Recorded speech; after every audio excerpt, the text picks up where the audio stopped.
America's two insurance giants who are abandoning millions of homeowners, and the zones they're fleeing from are spreading faster than anyone imagined. Allstate and GEICO have joined a mass exodus from entire regions of the United States, leaving behind what industry experts now call uninsurable zones, areas where the risk of catastrophic loss has become so high that even the nation's largest insurers won't touch them. Take Francis Bichetti, a homeowner in Pacific Palisades. His Allstate renewal quote jumped from $4,500 to $18,000 overnight, a 300% increase that forced him to drop coverage entirely. When the January 2025 Los Angeles wildfires swept through his neighborhood, destroying over 18,000 structures, Bichetti's uninsured home was among those reduced to ash. No insurance, no protection, just a lifetime of savings turned to smoke. What's happening isn't just about a few companies making business decisions. We're witnessing the collapse of America's century-old insurance model, and it's happening in real time.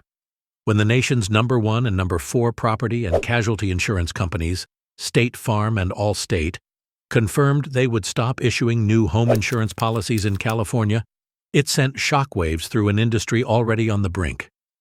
But this crisis isn't confined to California anymore. From Florida's hurricane-battered coastlines after Hurricane Ian devastated the state in 2022 to wildfire-prone mountain communities across the West, insurance companies are redrawing the map of America, deciding which neighborhoods get protection and which get abandoned. The numbers tell a story that most Americans aren't prepared to hear.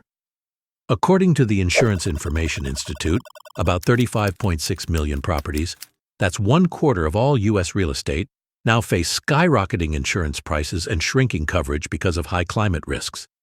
We're not talking about modest premium increases here. We're talking about homeowners receiving renewal quotes that leap from $4,500 to $18,000 overnight. We're talking about families who've lived in the same house for decades suddenly finding themselves uninsurable through no fault of their own. Let me put this in perspective for you. Across the United States, 39 million properties are at high risk of flooding, wildfires, and hurricane winds, risks that haven't been reflected in current insurance premiums yet.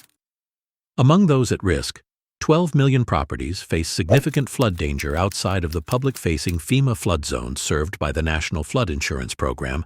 23.9 million properties sit in areas with a high likelihood of destructive wind gusts, and 4.4 million properties are concentrated in zip codes where wildfire risk runs so high that an average of at least 10 structures are expected to burn down every year, according to catastrophe modeling companies like CoreLogic and Verisk Analytics.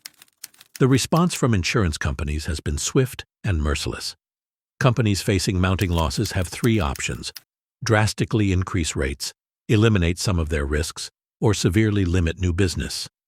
Many carriers are doing all 3 at once, dividing the market between admitted carriers regulated by state insurance commissioners and non-admitted surplus lines insurers. The result is an insurance apocalypse that's leaving millions of American families financially exposed. Take GEICO's retreat from California. In 2022, the company that built its reputation on being everywhere for everyone closed down all 38 of their offices in the state. Not some offices, all of them. This wasn't a temporary pullback or a strategic adjustment. This was a complete abandonment of one of America's largest insurance markets. The company cited the challenges of adjusting prices in a state where Proposition 103 California's strict rate regulation law makes it nearly impossible for insurers to charge rates that reflect actual risk without lengthy regulatory approval processes. Allstate's exodus tells a similar story. After temporarily stopping new policies in California in 2022 because of increased wildfire risk and growing costs, the company made it official in June 2023. Like State Farm and Farmers Insurance before them, Allstate blamed historic increases in construction costs, rapidly growing catastrophe exposure, and a challenging reinsurance market. But the real story is simpler and more terrifying. They could no longer make money insuring California homes under Proposition 103's rate approval requirements. The human cost of these corporate decisions became tragically clear during the January 2025 Los Angeles wildfires. An emergency room nurse in Hastings Ranch told reporters while evacuating, "I know I'm not supposed to be here, but this is my parents' home. They just got canceled from their fire insurance. They're 90 years old. They've lived in this house for 75 years. They've had the same insurance, and these insurance people decided to cancel their fire coverage. Imagine being 90 years old, having faithfully paid insurance premiums for 7 decades, only to be abandoned when you need protection most. Florida presents a different case study, but one showing signs of recovery after years of crisis. While the state lost more than 30 home insurance companies following Hurricane Ian in 2022 and Hurricane Idalia in 2023, recent market reforms have begun attracting new insurers. Since 2017, 11 insurance companies that offered homeowners coverage filed for bankruptcy and liquidated completely. However, 17 new insurers have entered the Florida market in 2024 to 2025, and Citizens Property Insurance Corporation, Florida's insurer of last resort, has actually seen its policy count drop from over 1.3 million to approximately 395,000 policies, the lowest level in 14 years. Florida policyholders still pay nearly 5 times the national average for coverage, but Citizens Property Insurance Corporation is requesting rate decreases for 2026, a dramatic shift from the crisis narrative. The statistics from Florida remain challenging. Although the state accounts for only 9% of the country's home insurance claims, it was historically home to 79% of the country's insurance lawsuits. In 2019, nearly 3/4 of all homeowner lawsuits filed across the entire United States were in Florida. Recent tort reforms have begun addressing this litigation environment that created a toxic cycle where insurance companies faced not just claims from natural disasters, but an avalanche of legal costs. Despite improvements, the human response to market volatility remains concerning. According to AM Best's analysis, 20% of homeowners in Florida have chosen to self-insure and remain uninsured. That's 1 in 5 families gambling their most valuable asset on the hope that disaster won't strike them personally. Roughly 15% of Florida homeowners don't have property insurance, more than twice the national average of 7%. A 2024 Consumer Federation of America analysis found that 1 in 13 homeowners nationwide is uninsured, leaving at least $1.6 trillion in unprotected market value. But here's the most disturbing development. Insurers are using artificial intelligence to redraw coverage maps with surgical precision. We used to believe that insurance coverage was determined by the state you lived in. If a carrier did business in California or Florida, they generally covered the whole state. That broad approach has been replaced by what the industry calls hyper-local underwriting. Major insurers are no longer exiting entire states. They're exiting specific zip codes, neighborhoods, and even individual streets. This means your neighbor across the street might have full coverage while you're deemed uninsurable, not because of anything you did, but because an algorithm determined that your side of the street faces marginally higher risk. The technology that was supposed to make insurance more precise has instead made it more ruthless, carving up communities with mathematical precision that ignores human bonds and shared investment in neighborhoods. The ripple effects extend far beyond insurance. Rising home insurance rates have been linked to home foreclosures, with every 1% increase in premiums associated with a roughly 1% rise in foreclosure rates nationwide.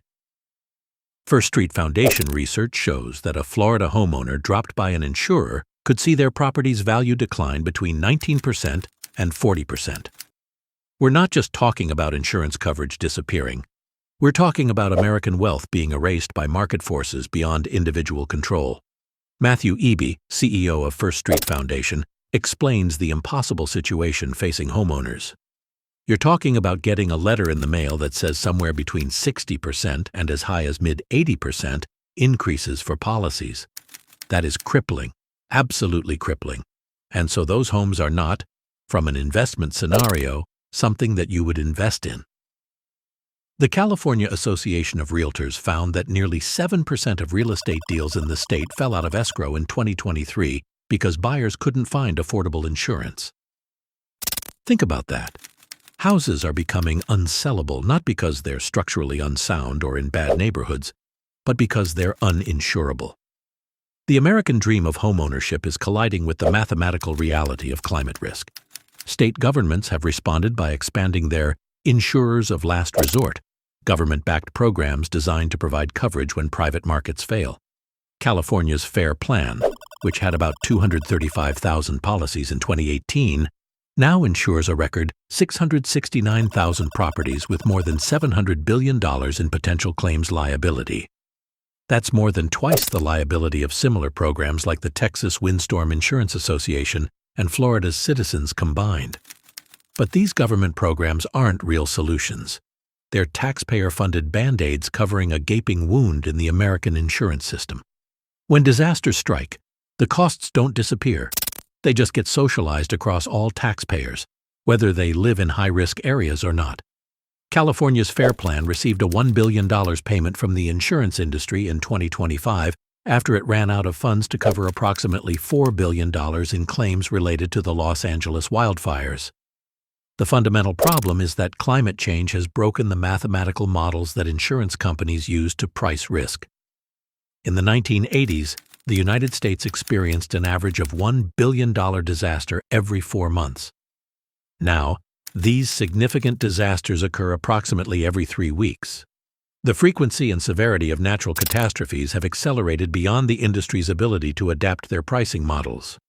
Brenda Wells from East Carolina University captures the industry's dilemma. The industry is facing what can only be described as a crisis. Inflation and rising real estate demand has led to higher construction costs.